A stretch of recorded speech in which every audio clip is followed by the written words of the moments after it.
देखिए ये पाठ जो है इसका नाम है पवन दूतिका।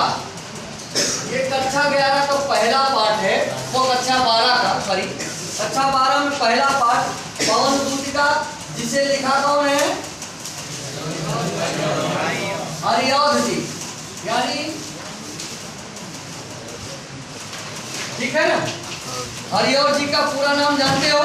अयोध्या सिंह उपाध्याय हरिऔध। हरिऔध जी ने एक महाकाव्य लिखा जिसका नाम प्रिय प्रवास हुआ। प्रिय प्रवास, प्रिय प्रवास का मतलब है प्रिय का प्रवास, यानी प्रियतम का प्रवास। किसी भी पत्नी का या किसी भी प्रेमिका का, प्रेमी या पत्नी कहीं प्रवास में हो अर्थात दूसरी जगह रह रहा हो और उसके वियोग में वो व्याकुल हो, तो वहां पर प्रिय प्रवास महाकाव्य अर्थात ऐसा रचना किया हरिऔध जी ने। प्रिय प्रवास का मतलब ही यही है कि प्रिय प्रवास में है अर्थात उसका प्रियतम कहाँ है? परदेश में। इसी तरह हमारे संस्कृत साहित्य के प्रमुख कवि महाकवि कालिदास जी ने एक खंड काव्य लिखा था जिसका नाम था मेघदूत। और हमें ऐसा लगता है और है भी कि हरिऔध जी ने मेघदूत खंड काव्य से ही प्रेरणा लेकर के प्रिय प्रवास महाकाव्य लिखा।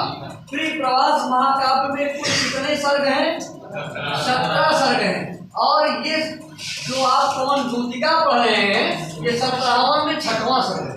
कौन सर्ग है?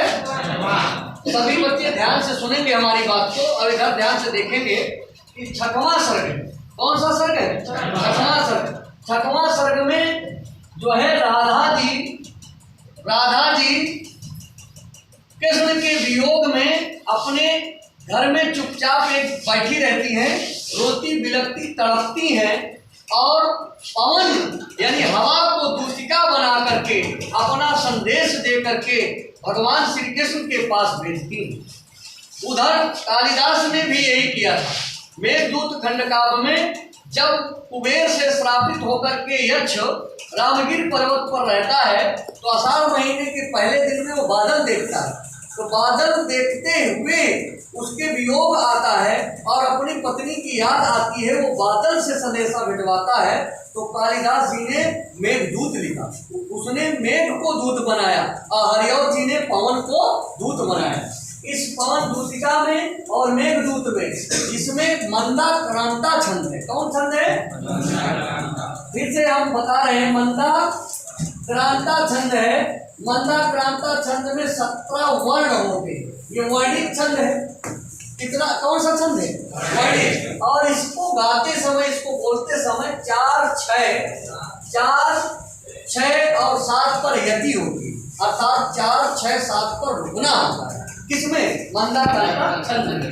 एक चरण में एक लाइन में 17 वर्ण होते हैं और चारों लाइन को मिलाकर के 17 चौको 68 वर्ण होते हैं। कितने हो जाते हैं? 17 17 17 17 68 हो गए। इस तरह करके कितने वर्ण पाए जाते हैं और इसको मंदा क्रांता छंद में ही पढ़ा जाना चाहिए। पढ़ने अगर आप पढ़ते हैं तो बहुत अच्छा लगता है और ऐसे तो आप चाहे जिस तरह लल्लू लाल बन के पढ़ लें तो कोई दिक्कत नहीं है, ठीक है ना। लेकिन जब कोई छंद कहीं पर समाहित हो तो उसको पढ़ने का भाव भी वैसा होना चाहिए। क्यों? अगर भाव अच्छा नहीं है तो भी पढ़ने में मजा नहीं आता है, ठीक है ना। तो आइए पवन दूतिका को हम आज आपको पढ़ाने का काम करें। कक्षा 12 वाले बच्चों के लिए स्पेशल ये पहला पाठ और सभी पाठों से सुंदर पाठ। इस पाठ से अच्छा कोई पाठ नहीं है। यहाँ पर राधा जी अपने श्री कृष्ण को संदेशा भेजती है पवन को दूतिका बनाकर। तो आइए मंदा क्रांता छंद के अनुसार इसका वाचन करें, इसका पढ़ें और फिर अर्थ की ओर चलते हैं। आइए, इसमें हरिऔध जी ने लिखा, क्या लिखा? ध्यान से सुनना हमारी बात को। छंद कौन सा है? मंदा क्रांता। एक लाइन में कितने वर्ण हैं? 17, ठीक है ना। 4 6 और 7 पर रहती है। तो हम इसको कैसे पढ़ेंगे? ध्यान से सुनना हमारी बात को। लिखा है कवि ने, बैठी किन्ना एक दिवस वे गेह में थी अकेली, बैठी किन्ना एक दिवस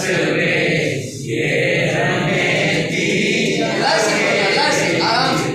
बैठी खिन्ना एक दिवस वे गेह में थी अकेली। बैठी खिन्ना एक दिवस वे गेह में थी अकेली। आके आंसू दृग युगल में, आके आंसू दृग युगल में थे धरा को भिगोते।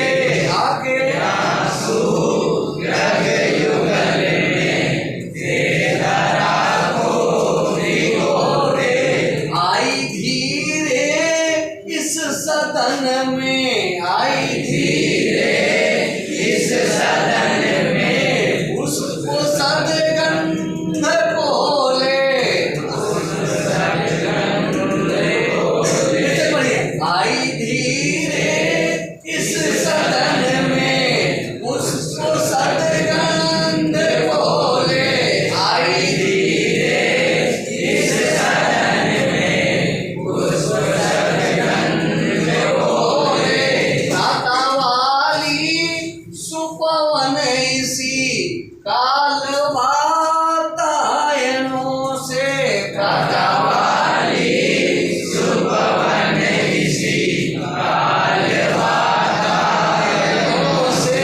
प्रातः वाली सुपवन इसी काल वातायनों से। प्रातः वाली सुपवन इसी काल वातायनों से। ये मतलब हरिओम जी ने लिखा कि बैठी खिन्ना एक दिवस वे गेह में थी अकेली। एक दिन राधा जी अपने घर में अकेली खिन्न होकर के, नाराज होकर के, एक दिन नाराज होकर के घर में अकेली बैठती हैं। अकेली बैठी थी। जब अकेली बैठी थी तो आके आंसू दृग युगल में उनके दोनों आंखों से आंसू निकल करके थे धरा को भिगोते, पृथ्वी को भिगो रहे थे। आई धीरे इस सदन में, उसी घर में धीरे से आई पुष्प सदगंध ले। पुष्प सदगंध अर्थात पुष्प की सुंदर सुगंध को लेकर के कौन आई? प्रातः वाली सुपवन आई। कौन आई? प्रातः वाली सुपवन काल वातायनों से। प्रातः वाली सुपवन माने अच्छी हवा आई, और इसी काल माने उसी समय, इसी काल का मतलब उसी समय, वातायनों से। वातायनों माने खिड़कियों। अब समझ में आया? एक दिन राधा जी नाराज होकर के, दुखी होकर के अपने घर में अकेली बैठी थी। उनके दोनों आंखों से आंसू निकल करके धरा को, पृथ्वी को भिगो रहे थे। उसी समय धीरे से इस सदन में, उसी घर में पुष्प सदगंध अर्थात पुष्प की सुगंध लेकर के प्रातः वाली, प्रातः काल वाली सुंदर हवा उसी समय खिड़कियों से प्रवेश किया। और जब खिड़कियों से प्रवेश किया तो भैया जब कोई अच्छा माहौल बनता है, कोई अच्छा जो है काम होता है, तो वहाँ भाव जागृत होते हैं। जैसे मान लीजिए आप लोग का तो गए कहीं बारात में गए बढ़िया, अब बारात में अगवानी सजी, बिल्कुल मंडप सजा है, और दुल्हन दूल्हा जो है आए और आकर के जो है एक दूसरे को जयमाला डालने लगे। बढ़िया डीजे लगा है और बढ़िया बाज रहा है, आज मेरे यार की शादी ऐसे बाज रहा है। और बढ़िया, अब तुम लोग घूम रहे हो, कोई तुम्हारा जोड़ा भी वही कहीं घूम रही है, तो तुमको भी ऐसा होता भाई कहीं मेरा काम नहीं बनता। ऐसा सोचोगे, यानी भाव उत्पन्न होता है। भाव उत्पन्न हुआ तो जैसे ही ये सुगंधित हवा आई, सुगंधित हवा पहुंची, तो राधा जी की व्याकुलता और बढ़ी। शेखर क्या हुआ? राधा जी की व्याकुलता और बढ़ी। उनकी व्याकुलता जो है वियोग श्रृंगार और बढ़ गया, और तड़पण हुई मिलने की रात कितनी जल्दी आ जाए सिक्के से मिले। लेकिन अब वो हवा से क्या कहती है? राधा जी हवा से क्या बोलती है? आइए चलते हैं। राधा जी बोली, क्या बोली?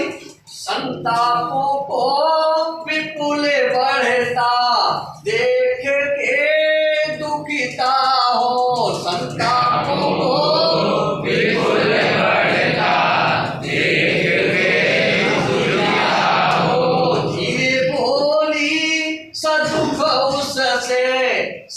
श्रीमती राधिकायो दिए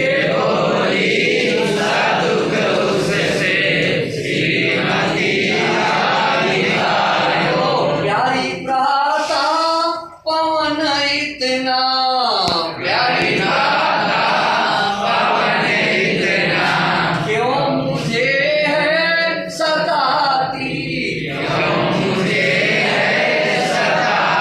एक साथ बोलेंगे प्यारी प्राता पवन इतना क्यों मुझे है सताती क्या तू भी है कलुषित हुई क्या तू भी है कलुषित हुई काल की क्रूरता से क्या तू भी है कलुषित हुई काल की क्रूरता से। ये तो संतापों को विपुल बढ़ता देख के दुखिता संतापों माने व्याकुलता उनके वियोग को विपुल माने व्याकुलता से बढ़ता देख करके यानी अपने वियोग को और बढ़ता देख करके दुखिता दुखी हो करके कौन दुखी हुई राधा जी दुखी हो करके धीरे बोली सदुख उससे धीरे बोलती हैं दुख से दुख सहित बोलती हैं और उससे माने किससे पवन से बोलती है श्रीमती राधिका जी पवन से दुख सहित बोलती है कैसे बोलती है यूं बोली यूं माने क्यों कैसे बोली प्यारी प्रातः पवन इतना हे प्यारी प्रातः वाली पवन प्रातः वाली हवा इतना क्यों मुझे है सताती तू इतना मुझको क्यों सता रही है क्या तू भी है कलुषित हुई काल की क्रूरता से क्या तू भी कलुषित माने कुंठित हो गई है काल माने समय की क्रूरता से मेरा समय आज खराब चल रहा है मेरा प्रियतम आज बाहर है क्या तू भी इस खराब समय में कलुषित हो करके मुझे सता रही है ये कौन बोली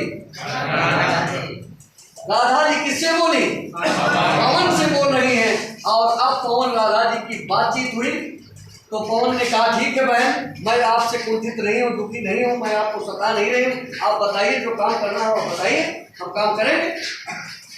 तो राधा जी कहती है काम कर दो कहीं क्या कहा तुम यहाँ से चली जाओ कहाँ चली जाओ तुम यहाँ से चली जाओ और मेरे प्रियतम श्रीकृष्ण के पास चली जाओ और वहाँ जाकर के मेरा संदेशा बताया। जब इतना कहा पवन ने वो राधा जी ने पवन से तो पवन अपना पूछी होगी क्या पूछी होगी भैया ये बताओ बहनी श्री कृष्ण है किस तरह के श्री कृष्ण है किस तरह के जाओ नहीं श्री कृष्ण है किस तरह के तो राधा जी पवन से बताती हैं क्या बताती हैं कि मेरे श्री कृष्ण है किस तरह के पूरा देखो जो कोई किसी के प्रेमी प्रेमिका होता है तो उसके बारे में ठीक से जाने पाना है क्या बड़े भी पापा है ना ठीक से जाने रहता है ठीक से देखे पूरे अंग अंग देखे रहता है तो पूरा इसलिए वो बता रही है क्या बता रही भाई राधा जी श्री कृष्ण के साथ घूमा करती थी वृंदावन में पूरे जंगल में नाचती लीला सुलीला बता तो कहीं ना कहीं जानती थी ना तो अब राधा जी पवन से बता रही है कि मेरे श्री कृष्ण